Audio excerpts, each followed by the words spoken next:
It is 1938, and the pace of history is accelerating. The continent of Europe spirals towards war with an ever-increasing, ratcheting tension. 20 years previously, World War I had ended. The war to end all wars had been the product of deep tensions between the nations of the continent. The new nation in Europe, Germany, the most powerful, the most populous, the most industrious, jostled for its place as a great power. The older great powers, France, Russia, and Great Britain, resented the newcomer. Rivalries and resentment burst into a terrible war. Europe was to mourn the loss of an entire generation of the young, of the best, and the bravest. When the war ended, it ended not cleanly, not finally, not decisively, but in a way that meant a major war would soon return to Europe. Germany collapsed in defeat, but remained the largest, the strongest, and the most powerful nation-state in Europe. Germany believed its army had not been defeated. The German people had not seen their country invaded. Their cities, their towns, their countryside was not devastated. Germany's soldiers had marched home in good order, not as pathetic defeated rabble. The myth grew of a stab in the back, of betrayal by enemies within Germany. The peace treaty of Versailles was not a peace settlement. It punished Germany with loss of territory. It punished with reparations, tremendous sums of money that were to pay for the war, pay to rebuild France, pay the debt European countries owed to their American ally. It punished Germany by destroying the nation's proud armed forces. The German army was to be a fraction of its pre-war strength and deprived of the most modern weapons. The settlement did not destroy Germany as a threat, as a rival, and it provided Germany with yet new grievances. The new map of Europe created a patchwork of small, weak countries on Germany's eastern border, countries with which Germany now had scores to settle. Versailles kept the war alive in the mind of every German. In a Germany resentful of history, in a Germany suffering endless economic crisis after economic crisis, a movement and a leader arose that gave voice to those resentments and promised action. A movement that promised rescue. A leader who promised redemption and renewal of German destiny. Hitler and the Nazis rose to power through the structures of German democracy and then abolished those same freedoms. Nazi Germany proceeded to systematically destroy the post-World War I settlement and the structure it defined for Europe. All over the continent and all over the world, the pace of change, the flow of events accelerated. Japan began on a path to militaristic rule, based on a belief in Japanese racial supremacy. The Second World War really beginning perhaps in 1937 with Japan's brutal, furious, and avaricious attack upon China. War returned to Europe in Spain as the Civil War tore the nation limb from limb. The fires of war fueled by the extremes of fascism and communism, with the democracies standing in impotent neutrality. The second fascist power in Europe, Italy, embarked on a war of conquest, annihilating the independent African country of Abyssinia. The lesson to the world was that violence was the means to the end and would be unopposed. Hitler unpicked Versailles, rearming the German nation, turning with hungry and aggressive eyes to his weaker neighbors. Germany was united with Austria, a move that made Germany even stronger. The democracies were torn. America retreated behind the oceans in isolation. France, in cynical defeatism, built the Maginot Line as a shield against aggression, but feared to renew the war. Britain had no desire for war and saw justice in Hitler's demands. The democracies aimed to resolve the problem of Germany without resort to war, to use diplomacy, negotiation, and fair compromise. The word history has come to use of these times is appeasement. It is the autumn of 1938, and Hitler has turned his gaze to Czechoslovakia. A conference of nations is called in Germany, at Munich.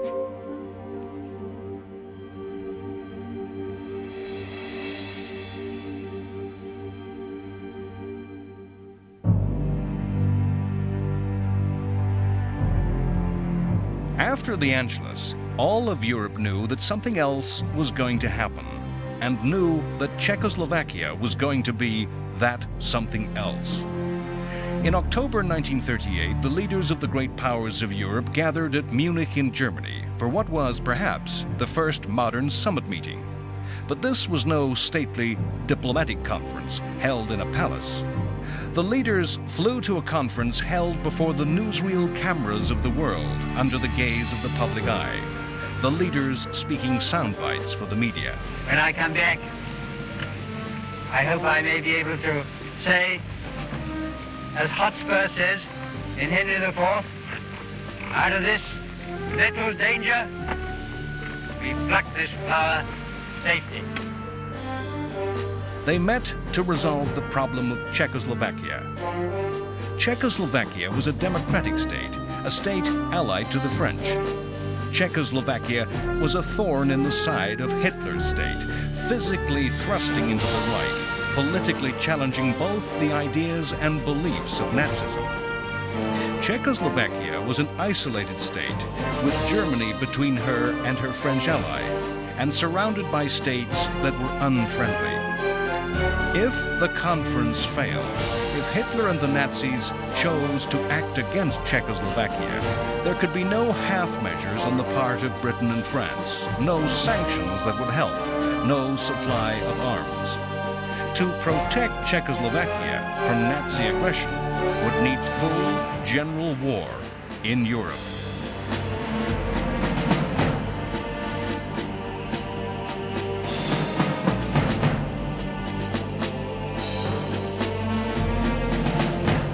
The nation whose future lay on the table at Munich had a modern army, but was not a fundamentally strong state politically. Czechoslovakia was not a state of Czechs. The modern democratic society contained minorities of Slovaks and Hungarians, and, above all, Germans, the Sudeten Germans, a 3 million strong minority living in the areas adjacent to Germany. The Austrian Anschluss set these people afire with excitement. They were aflame, ungovernable, stirred by a call of history, destiny, and blood. The citizens of Austria abandoned democracy for nationalism. The Germans of Czechoslovakia went the same way. Hitler did not foment the nationalism in the Sudeten Germans. He simply tapped into passion and desire that already existed. Of course, Hitler sought to liberate his fellow Germans, but he also wished to eliminate the Czech nation as an ally of the French and add Czechoslovakia's modern industrial economy to Germany. As the leaders gathered, both sides had differing goals. Both Hitler and Czech President Beneš wanted matters brought to a head. Hitler and Beneš did not want to compromise. The Czechs knew that any concession to the German minority would bring demands from their other minorities. Hitler wanted total success. The French and the British wanted a compromise. They did not want to risk war or humiliation. In negotiation, the British, led by Chamberlain, actually thought the Sudeten Germans were a minority whose rights were ignored by the Czechs. The French had an alliance with Czechoslovakia, an alliance the French made for French benefit, to threaten Germany with war on two fronts. Now they realized they were impotent to aid their ally, and desperately needed to avoid the humiliation of breaking their promises to the Czechs. Chamberlain reluctantly said, "If Germany did decide to destroy Czechoslovakia, I do not see how this can be prevented." The objective of Britain and France at Munich was not to restrain Germany, not to counter Hitler's ambition. It was to make the Czechs give ground, to make concessions that would prevent a general European war. The Czechs aggressively opposed concession. At one point, in the spring of 1938, they had mobilized their entire army and placed it against the German border, terrifying Britain and France. All throughout the summer of 1938, the great powers of Europe had circled round each other, guessing each other's intentions. Benesch thought that by defiantly raising the stakes, he could make Britain and France threaten war, and so make Hitler back down. Hitler, knowing Britain and France's reluctance to go to war, insisted on having his way, rejecting compromise after compromise, angrily accusing the Czechs of attempting to ethnically cleanse the Sudetenland, and insisted that the Sudeten people would only be safe as part of Germany. Chamberlain was certain of Hitler's good faith when the German promised that he had no further demands of Czechoslovakia than the liberation of the Sudeten Germans. The issue came to head with the international summit meeting held at Munich on September 29th. Hitler made no demands at this meeting. He waited for the proposals to be offered. The Anglo-French offer to Hitler was everything he asked, the Sudetenland to be incorporated. Chamberlain firmly believed that the incorporation of the Sudeten Germans was the right thing to do, and believed Hitler when he said that he had no desire to rule the Czechs. The Czechs were told that if they did not accept, they, the Czechs, would be responsible for the war and could expect no help. The Czechs signed, and the Sudetenland became part of the German Reich.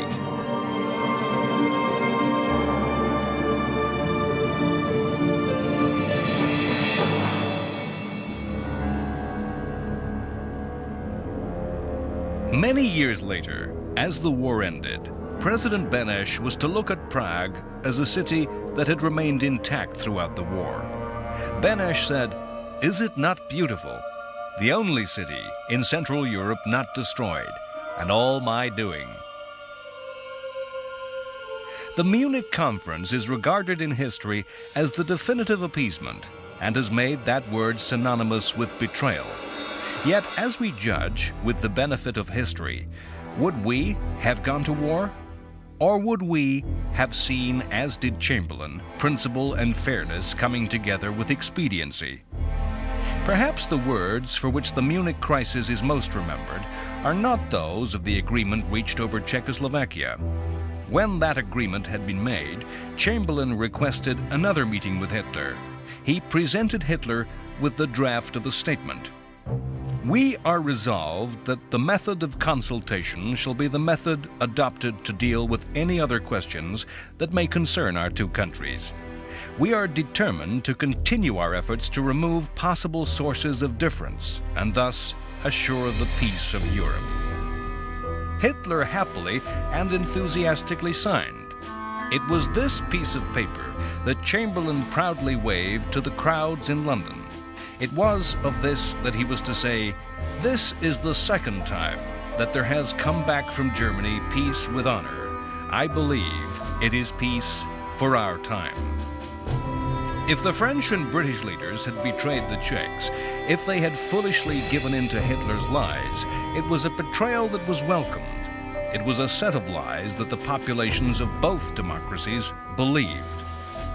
In the streets of London and Paris, crowds reveled in the news that war was not to return to Europe. In the Sudetenland, the German population equally enthusiastically welcomed the advancing and occupying forces of the Third Reich.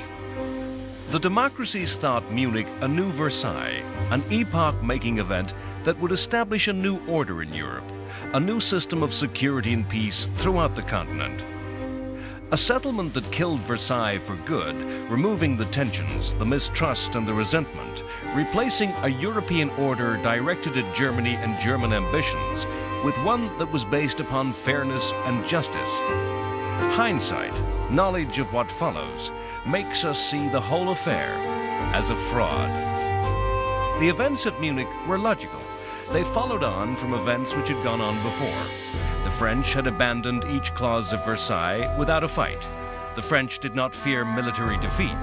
They had absolute faith in the Maginot Line. But they saw no point in going to war over minor issues and abandoned their ally when it threatened to bring war. The United States was not present at Munich. In later years, America would congratulate itself at having had no part in the affair and condemn the other democracies. The lesson America drew in the medium term, when Munich went quickly sour, was that they should withdraw even more from world affairs. Yet Roosevelt's words on the agreement made by Chamberlain were simple: good man. It's a pointless speculation to wonder what if America had lent its weight to the cause of democracy at Munich. The Russians resolved that Britain and France could not be trusted as allies against Nazism, and that the USSR should seek an understanding with Hitler. Britain worked from a moral position. Britain's position was that Germany did have a moral right in the Sudeten territory. They saw the Europe that Munich created as a safer, more stable place. Once the authority of the Czech government was broken by the transfer of the Sudetenland, the state of Czechoslovakia fell apart along its own fracture lines. The Slovak minority came up with its own demands for independence and autonomy. The Nazis supported and patronized the Slovaks.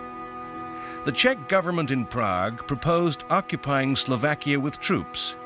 Hitler promptly recognized the independence of Slovakia. The Czech state was destroyed, unviable. Hitler summoned President Hacha, Beneš's successor, and instructed him to sign away the independence of Bohemia, the rump of Czech lands, which on March 15, 1939, became a German protectorate. Britain's government did not see the German occupation of Prague as a break in the new order, supposedly established at Munich. As German troops brought Nazi rule to the Czechs, the British government held that the events simply proved that the Czech state was unviable, fractured by nationalities, and that Europe was made a safer place by its absence. Where the events really shifted, where history took a new path, was in a groundswell of public opinion. Perhaps in reaction to the joy of Munich, British attitudes in the streets, the views of ordinary people changed. Hitler would never be trusted again. The British media turned against appeasement and called for Hitler to be opposed. If we seek a pattern, a rationale for the way history unfolded in the 1930s, we can see that all Hitler's ambitions looked to the east, not to the west. Germany had lost territory to France in the west, Alsace and Lorraine, but there was no clamor for these areas to come under German rule. In the south, Germans lived in Italy, but there was no demand for a return of these lands. There was no call for southern Germans to return to the homeland. All the avarice, all the ambition was directed east to Austria and Czechoslovakia. Hitler believed it to be the destiny of the German people to expand eastward. The peculiar Nazi view of the world envisaged a future world that was largely agricultural and saw a German Aryan territory spreading out eastwards into living space, Lebensraum. This spreading of Germany would displace other peoples.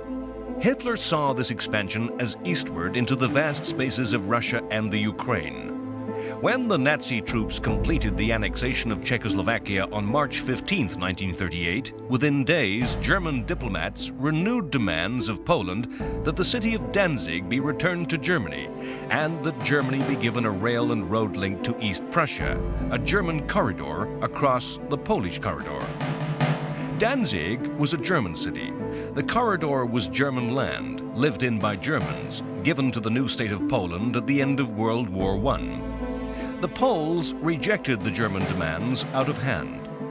The British government almost immediately offered Poland an alliance. Previously, Britain had avoided making formal promises and commitments against the Nazis. The alliance, though, committed Britain, restricted the options open to the British government. France had made alliances in order to threaten Germany, but found itself in danger, not safer. Britain made its alliance as a gesture, as a warning to Hitler. It was a complete reversal of British foreign policy since the First World War. However, to what sort of country had Britain joined France in alliance? The lands which were occupied by Poland were territories fought over, shared and reshared by German states, Austria and Russia. The Polish government was not a democracy in the same mold as Britain or France. The Polish government was dominated by the military. The ruling party, the cleansing movement, attempted to dominate all aspects of Polish life. Poland was an aggressive country that sought to punch above its weight. It refused to contemplate a compromise. The Polish government was headed by men with the same appetites for bluff who gambled on intimidating opponents, as did Hitler. World War II was the unfinished business that remained from World War I.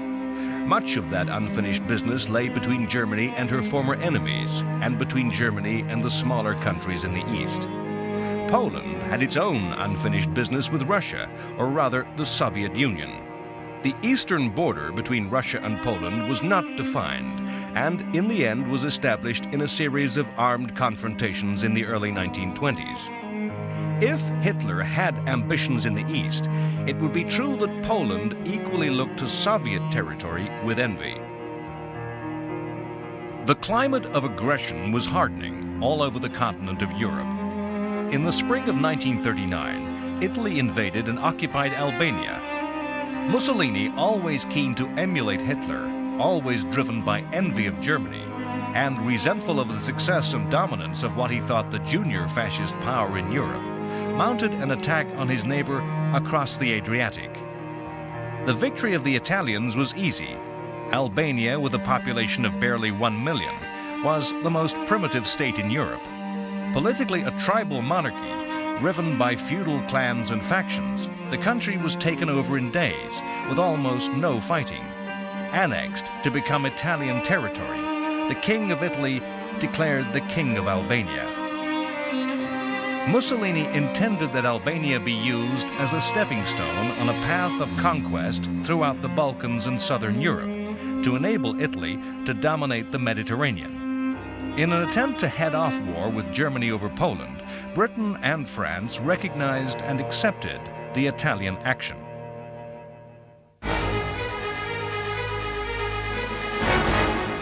In the steps to war in these last months of peace, the Soviet Union, so distant and removed from much of European affairs throughout the decade, became increasingly involved. If Hitler was the prime mover of war, the originator of the events that impelled the continent to conflict, it was Stalin that opened the door for Hitler to walk to war. With the conflict over the Polish corridor in Danzig, Hitler's aggression and ambition finally began to impinge on Stalin and the Soviet Union. Britain and France saw the Soviet Union as the key to deterring war against Hitler. British Prime Minister Chamberlain and French Premier Daladier knew that if Hitler chose to fight in Poland, their alliances with Poland would be of little practical help. Poland was as isolated as had been Czechoslovakia. They could not move forces into Polish territory. They could only threaten war from the west. Hitler might once more play a game of dare with Britain and France, challenging them to start general European war in order to save a faraway country whom they could not directly help. Britain and France knew that the Soviet Union could directly help Poland, and so war be averted. But Poland saw the Russians as bad, if not worse, than Hitler. They rejected any move that would bring Soviet troops into their territory. The Poles thought that the Red Army, once inside Poland, would never leave, and there was no inducement, no incentive that Britain and France could offer. Too often, histories use the language of the gambler in describing the actions of leaders. In Hitler's case, nothing could be truer. With the benefit of history, it is hard for us to remember that the leaders of all the powers in 1939 had little idea of what each other thought, to tell what we today call spin, propaganda, from what was truth. All through the summer of 1939, Hitler was involved in negotiations with Stalin. The negotiations were about nothing, were going nowhere. Neither Hitler or Stalin would say what they wanted. Both mistrusted each other. Both knew they represented political systems which were incompatible and could not coexist in peace.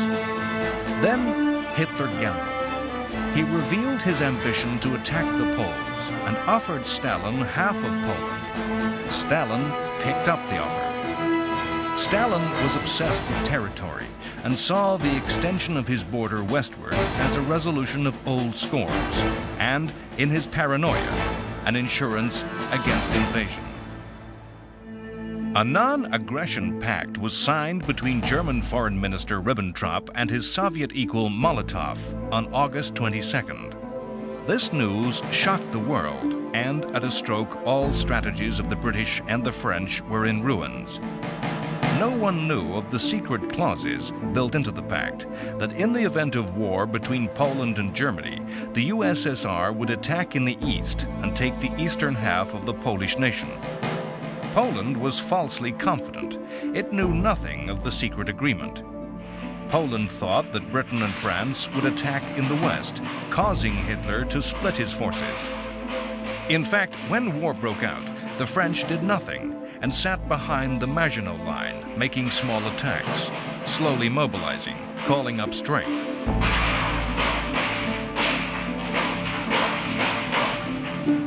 The British were organizing the movement of their army across the sea. Hitler gambled the French would not act in time and stripped the West of troops to bring overwhelming strength against the Poles. He planned a campaign so fast the French and British would be forced to watch helplessly as Poland was destroyed. Poland's army was outnumbered, outflanked, and obsolete in equipment. The Polish cavalry still used horses. There were virtually no tanks. Mostly obsolete aircraft had to counter a state-of-the-art Luftwaffe. On August 31st, Poland attacked Germany. In fact, German SS troops faked an aggression.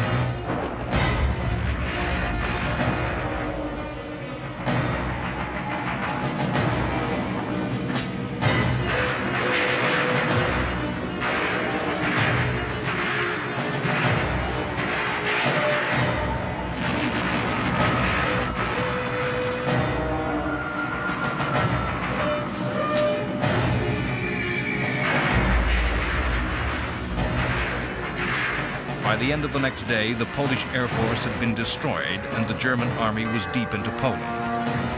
On September 3rd, France and Britain demanded Germany withdraw from Poland. War broke out, and British Prime Minister Chamberlain made an announcement that revealed a bitter disappointment that he had failed to prevent war from returning to Europe.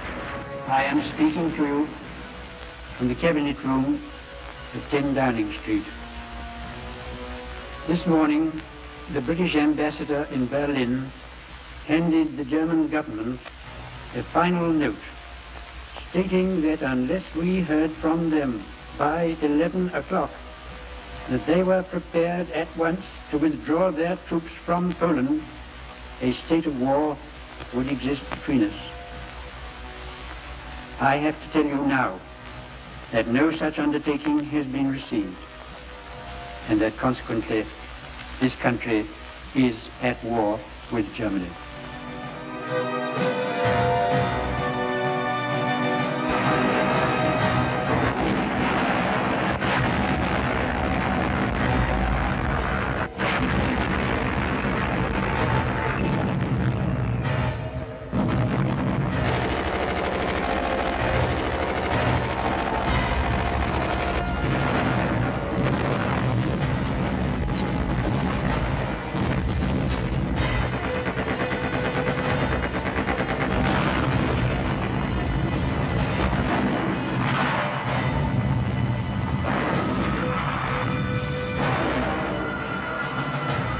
The attack on Poland saw the first use of blitzkrieg by the Germans, a new type of war, using rapidly moving, all-mechanized and armored columns, with coordinated air support smashing through and around slow-moving, old-fashioned Polish forces.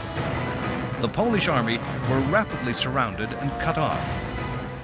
The myth of the war is of Polish cavalry charging tanks, yet military theorists in many countries, including Britain and France, believed that horse soldiers were seriously capable of defeating armor. Britain and France ignored the lessons of Poland.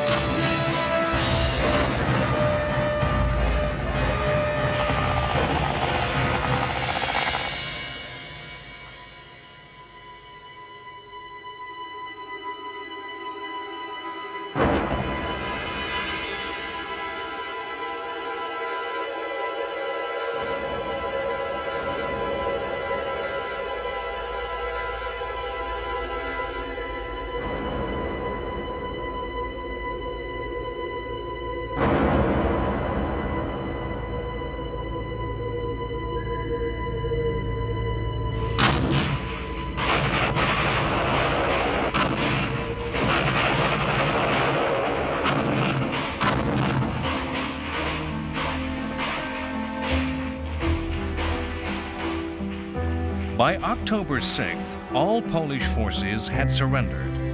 Cynically, the Russians waited until it seemed certain that Germany would triumph, and finally moved on September 17th. The German victory was stunning. In less than 1 month, at a loss of less than 14,000 dead, the Poles were defeated. Britain and France were shown as impotent.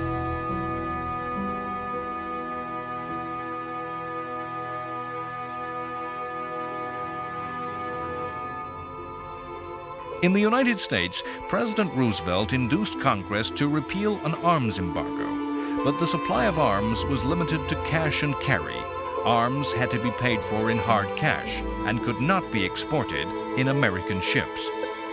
American public opinion was anti-Nazi and suspicious and fearful of Japanese ambitions in the Pacific, yet equally anti-war, the feeling of the ordinary American mirrored by the majority of Americans in public life.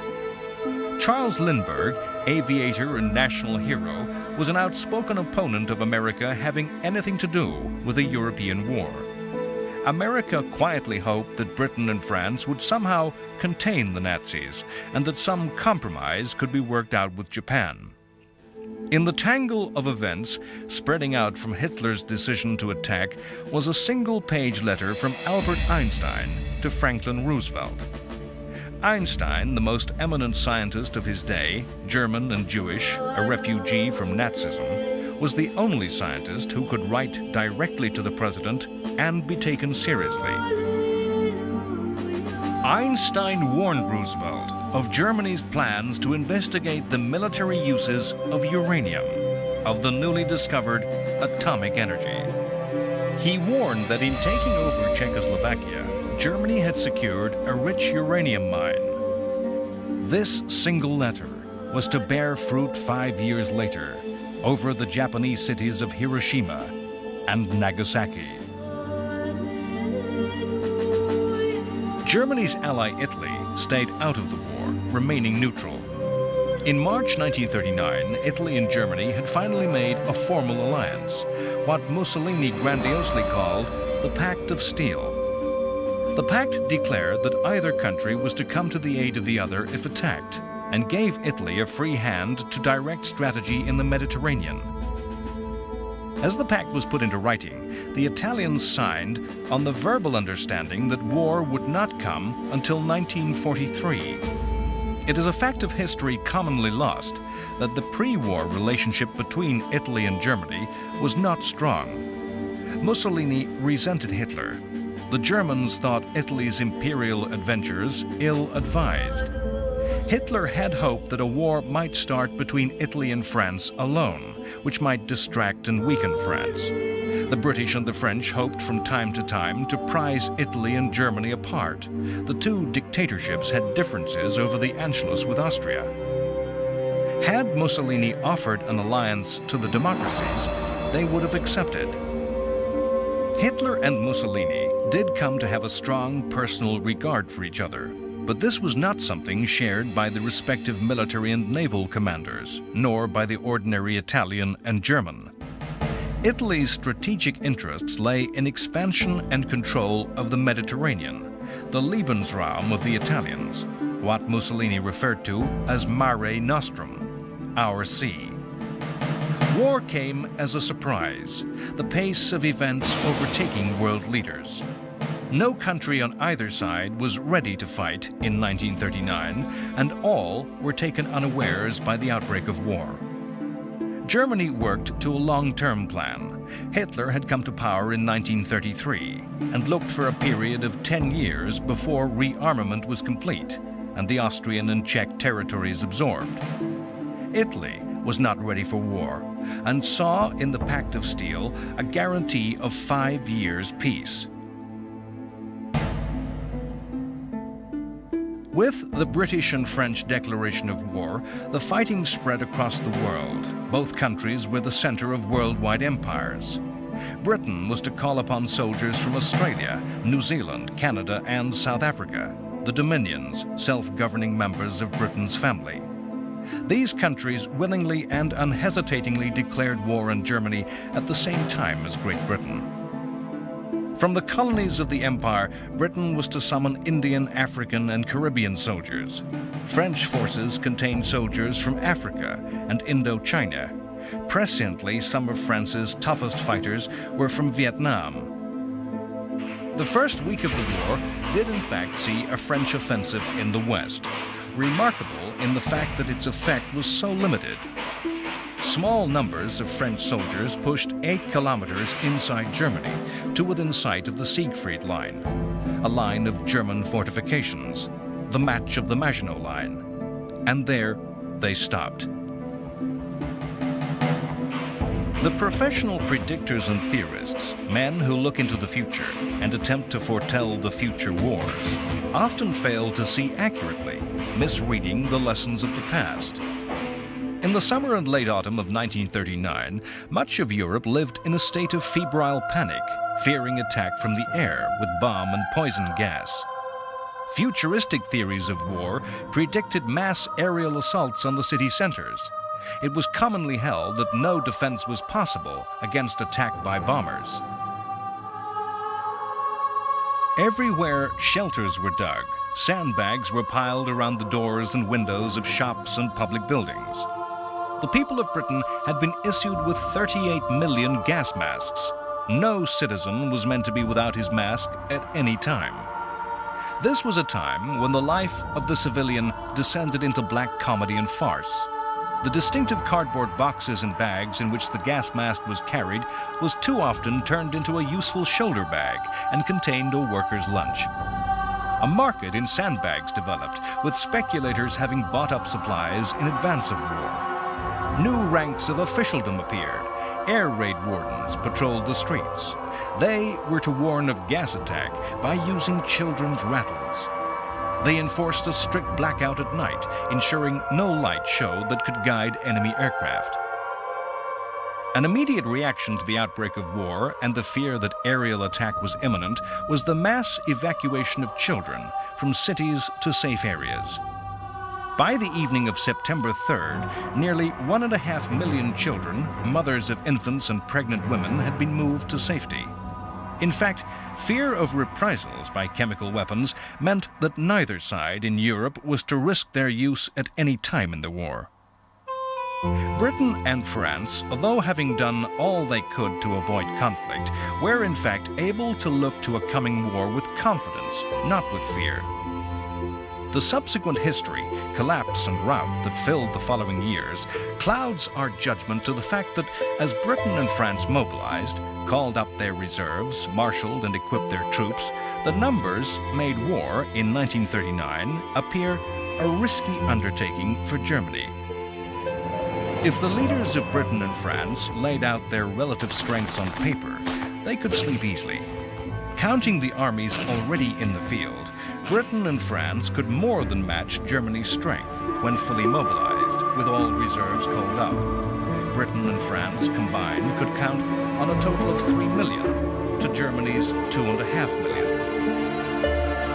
Even though Poland's 2 million strong army had crumbled and Germany could now bring all its strength to the Western Front, Britain and France could feel confident. The British Royal Air Force and the French Air Force combined were the equal in number to the Luftwaffe. Of course, Britain liked to see itself traditionally as a great naval power. The concept of the alliance with France was that the Royal Navy would impose a naval blockade upon Germany, while the bulk of the fighting on land was to be performed by the French army. The Royal Navy was then the largest in the world. The British Navy's core of decisive weapons were 15 large armored battleships and battlecruisers, 7 aircraft carriers, and over 50 submarines. France, Britain's traditional naval enemy, had a fleet of 9 battleships and over 70 submarines. Germany's navy was small, 5 battleships and 50 U-boats. In World War I, the war at sea had played a hidden part in the war. The German submarine campaign had nearly forced Britain from the war, destroying the imports of food from the empire, which Britain needed to feed its population. In the later years of World War I, a fierce blockade by the Royal Navy had caused famine amongst the German population. Britain was vulnerable because so much of her food and materials came over long, extended sea lanes. Germany, because her coastline was so small, easily blockaded a few ports that could easily be closed shut. As the navies prepared for war, it was thought the war would be played to the same script as ever.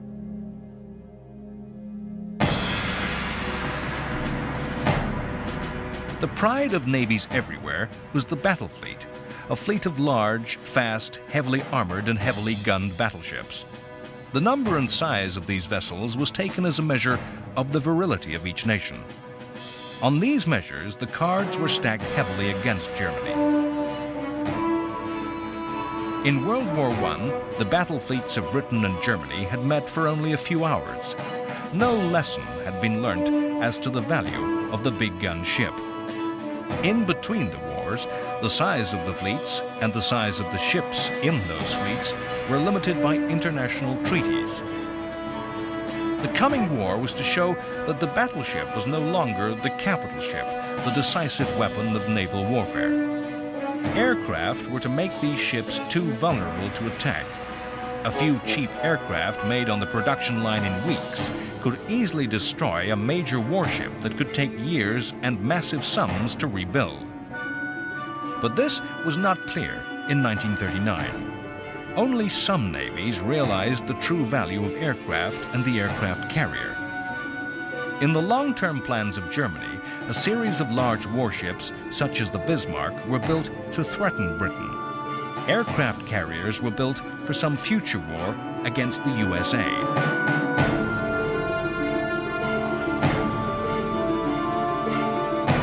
The submarine was regarded as so potent a weapon that it had been banned by the Versailles Treaty.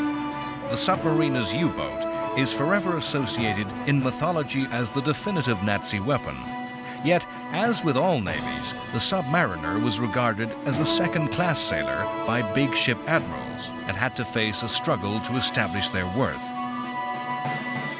In 1939, as war broke out, the British Navy was placed by Chamberlain in the hands of Winston Churchill as the grandly titled First Lord of the Admiralty.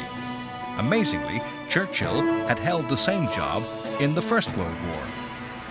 Churchill had been the sternest critic of the government in the pre-war years as a maverick in the political wilderness, calling for more arms and a military response to Hitler. Churchill had lost office in World War I through strategic adventure, impulsive, wild schemes, particularly in Turkey, that had cost many thousands of lives in a failed operation. Returning to office, these traits re-emerged. He showed tremendous energy in organizing and preparing the British Navy for war, but a series of wild schemes began to emerge.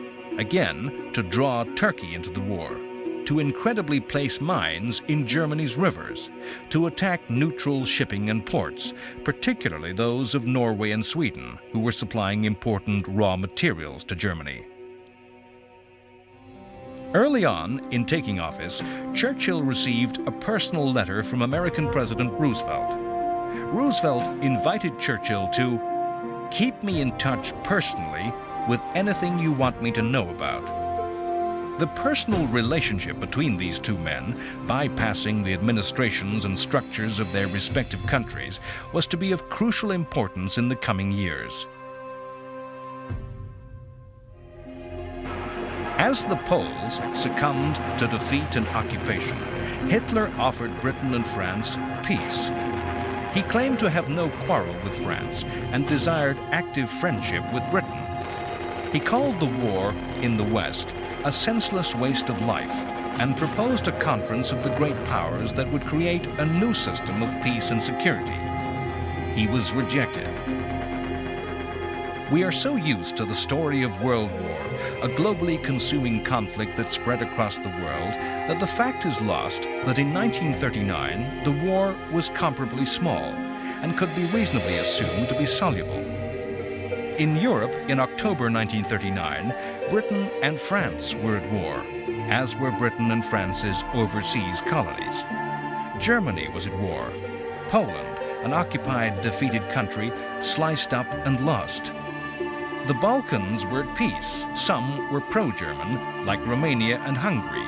Some were pro-British, like Yugoslavia and Greece. Italy, Germany's ally, remained neutral. Spain, a supposed fascist power, was neutral. Belgium and the Netherlands were neutral. All of Scandinavia was neutral, yet were key suppliers of raw materials to the Nazis. Soviet Russia trusted implicitly in the new relationship with Nazi Germany and believed itself safe from attack and was neutral. America was neutral. Far away in China, another set of tensions and envy, not related to Europe's problems, had brought a savage war that had been raging for 2 years. These wars were yet to join up into a world war. In Poland, a new order rapidly came into force. The map was redrawn. The Soviet Union moved west, Germany moved east. In holy Polish lands, those occupied by Germany and Russia, a fearful night of occupation descended. Soviet forces imposed a communist rule. All those prominent in the old regime disappeared. Over 4,000 of Poland's army officers died in a bloody massacre by the Soviets. In German-occupied Poland, a brutal regime lay across the land. Nazism's racial theories held the Poles as subhuman. Poland's large Jewish communities became the victims of the Einsatzgruppen, special SS squads designed to solve the Jewish problem.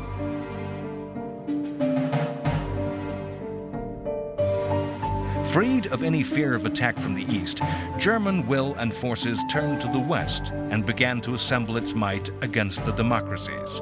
Yet, as the war settled into its third month, a strange calm descended in Britain and France. The shock of Poland's defeat receded. The aerial devastation by gas and bomb did not materialize. History was to name this period with supreme irony as the Phony War. Next time on World War II, The Complete History. The war is fought in remote and distant places. At sea, huge ships engage in conflict. The British Navy corners the German battleship Graf Spee and forces her captain to scuttle his ship rather than face certain destruction. In the winter snows of Finland, the Soviet Union takes advantage of the new situation, invading, seeking to conquer the smaller state. The tiny Finnish army runs rings round the Russians amidst the forests and lakes. To the people of Britain and France, the war seems far away. It is the unreal war, the phony war. In the fields of northern France, a new British expeditionary force, in name and appearance so like its predecessor of 1918, takes its place alongside the French. It is the army that fought the Somme, Ypres and Passchendaele, reborn. To the south, the French man and reinforce the Maginot Line, their new Verdun, an impregnable fortress which the Germans shall not pass. The world awakes from the dream of the phony war to the nightmare of reality. A bold strategic occupation of Norway brings Britain and France into direct contact with German forces for the first time. The result is fiasco, as British forces fall back in retreat. As a result, the British government falls and is to be headed by a man of destiny whose time has come, Winston Churchill.